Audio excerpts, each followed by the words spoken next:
Bismillahirrahmanirrahim. Assalamualaikum warahmatullahi wabarakatuh. Kepada yang terhormat Ibu Dr. Hajah Hilda Aini Syifa MAG dan Ibu Dr. Nenden Munawarah MPDI selaku dosen pengampu mata kuliah Etika Islam. Perkenalkan, saya Wilda Nurul Kolbi dari Prodi Pendidikan Fisika akan menjelaskan materi tentang etika berkomunikasi dalam Islam. Baik, langsung saja. Yang pertama, pengertian. Pengertian komunikasi dalam Kamus Besar Bahasa Indonesia diartikan sebagai pengirim dan penerima pesan atau berita antara dua orang atau lebih sehingga pesan yang dimaksud tersampaikan atau dapat dipahami. Kemudian, pengertian secara terminologi adalah penyampaian pesan berupa ide, pemikiran, informasi kepada orang lain. Penyampai pesan atau pemberi pesan disebut dengan komunikator, sedangkan penerima pesan disebut dengan komunikan. Adapun juga pengertian komunikasi Islam adalah proses penyampaian dengan menggunakan prinsip-prinsip komunikasi dalam Islam. Komunikasi Islam ini juga bisa diartikan sebagai komunikasi yang berisi tentang pesan keislaman. Pengertian komunikasi Islam yang kedua ini semakna dengan komunikasi dakwah. Baik, di sini terdapat Quran surat Al-Imran ayat 115 yang berbunyi A'udzubillahi minasyaitonirrajim. Bismillahirrahmanirrahim. Fabima rahmatin minallahi linta lahum walau kunta faddan ghalidha qalbi lanfaddu min hawlik fa'fu anhum wastaghfir lahum wasyawirhum fil amr fa idza azamta fatawakkal 'ala Allah innallaha yuhibbul mutawakkilin. Yang artinya, maka disebabkan rahmat Allah lah kamu berlaku lembah lembut terhadap mereka. Sekiranya kamu bersikap keras lagi berhati kasar, tentulah mereka menjauhkan diri dari sekelilingmu. Karena itu maafkanlah mereka, mohonkanlah ampunan bagi mereka, dan bermusyawarah dengan mereka dalam urusan itu. Kemudian apabila kamu telah membulatkan tekad, maka bertakwalah kepada Allah. Sesungguhnya Allah menyukai orang-orang yang bertawakal kepadanya. Dari firman Allah inilah betapa besar dampaknya komunikasi dalam tatanan hidup manusia sebagai makhluk sosial. Menurut pakar komunikasi, 70% dari 24 jam waktu manusia diisi dengan berkomunikasi. Begitu banyaknya komunikasi yang dihabiskan. Apabila salah komunikasi atau miscommunication akan mengakibatkan salah persepsi. Dalam Al-Quran dan hadis ditemukan berbagai panduan agar komunikasi berjalan dengan baik dan efektif. Maka terdapatlah 6 prinsip komunikasi dalam Islam. Baik, yang pertama adalah qaulan syadida.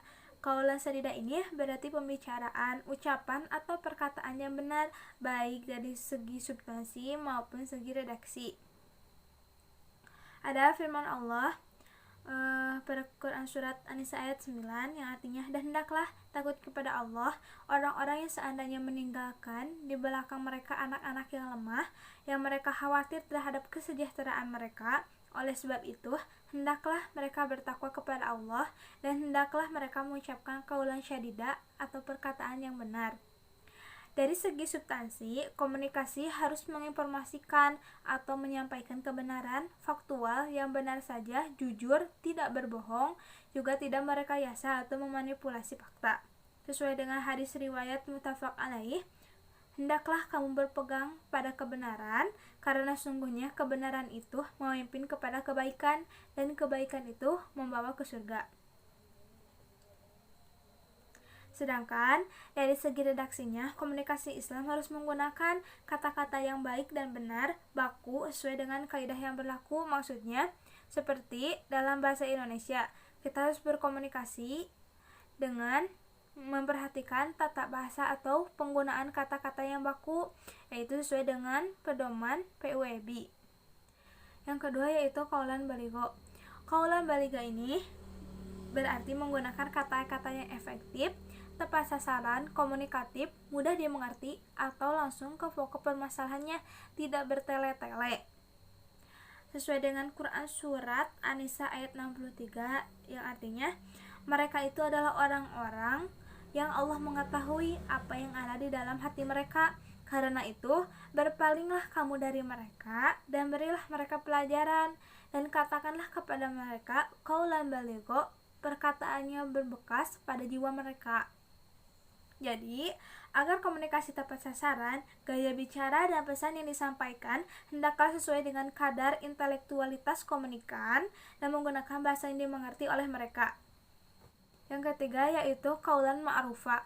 Qaulan ma'rufa ini berarti perkataan yang baik, ungkapan yang pantas, dan santun. Juga tidak menyakitkan atau menyinggung perasaan. Qaulan ma'rufa juga bermakna pembicaraan yang bermanfaat dan menimbulkan kebaikan atau kemaslahatan. Dijelaskan dalam Quran surat An-Nisa ayat 5 yang artinya, dan janganlah kamu serahkan kepada orang-orang yang belum sempurna akalnya harta mereka yang ada dalam kekuasaanmu, dan jadikanlah Allah sebagai pokok kehidupan. Perintah mereka belanja dan pakaian dari hasil harta itu, dan ucapkanlah kepada mereka qaulan ma'rufa atau kata-kata yang baik. Selanjutnya yang keempat, qaulan karima. Qaulan karima ini adalah perkataan yang mulia, dibarengi dengan rasa hormat dan mengagungkan, enak didengar, lembah lembut dan bertata krama. Dijelaskan dalam Quran surat Al-Isra ayat 23 yang artinya, dan Tuhanmu telah memerintahkan supaya kamu jangan menyembah selain Dia, dan hendaklah kamu berbuat baik kepada kedua orang tuamu dengan sebaik-baiknya. Jika salah satu di antara keduanya atau kedua-duanya berusia lanjut dalam pemeliharaanmu, sekali-kali janganlah kamu mengatakan kepadanya perkataan dan janganlah membentak mereka, dan ucapkanlah kepada mereka qaulan karima atau ucapan yang mulia. Qaulan karima ini harus digunakan khususnya saat berkomunikasi dengan kedua orang tua atau orang yang harus kita hormati. Dalam konteks jurnalistik, dalam penyiaran, qaulan karima ini bermakna menggunakan kata-kata yang santun, tidak kasar, tidak vulgar, dan menghindari kata-kata seperti muak, ngeri, sadis. Selanjutnya, qaulan layyin. Qaulan layyin ini berarti pembicaraan yang lemah lembut dengan suara yang enak didengar dan penuh keramahan sehingga dapat menyentuh hati. Terdapat pada Quran surat At-Taha 44 yang artinya, maka berbicaralah kamu kepadanya dengan qaulan layyin atau kata-kata yang lemah lembut. Quran surat At-Taha 44 itu berupa perintah Allah Subhanahu wa Ta'ala kepada Nabi Musa dan Harun agar berbicara lemah lembut, tidak kasar kepada Fir'aun. Dengan qaulan layyin, hati komunikan akan merasa tersentuh dan jiwanya tergerak untuk menerima pesan komunikasi kita. Jadi, dalam komunikasi Islam, semaksimal mungkin dihindari kata-kata dan suara intonasi yang bernada keras ataupun tinggi. Dan yang terakhir atau yang keenam adalah qaulan masyura, bermakna ucapan yang mudah, yakni mudah dicerna, mudah dimengerti, dan mudah dipahami oleh komunikan. Makna lainnya dari kata-kata yang menyenangkan atau berisi hal-hal yang menggembirakan.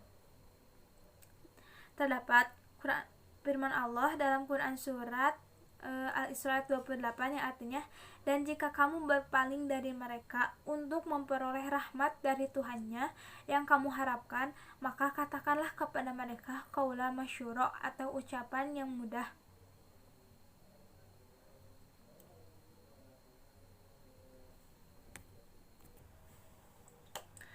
Jadi, Allah itu mengajarkan kepada kita dalam menjalin komunikasi, khususnya dengan saudara kita, sesama muslim. Yakinlah bila kita menerapkan 6 prinsip tersebut dalam kehidupan, dimanapun kita berada, insya Allah semuanya akan terasa indah. Sekian presentasi dari saya. Mohon maaf apabila ada kesalahan. Wabillahi taufiq wal hidayah. Wassalamualaikum warahmatullahi wabarakatuh.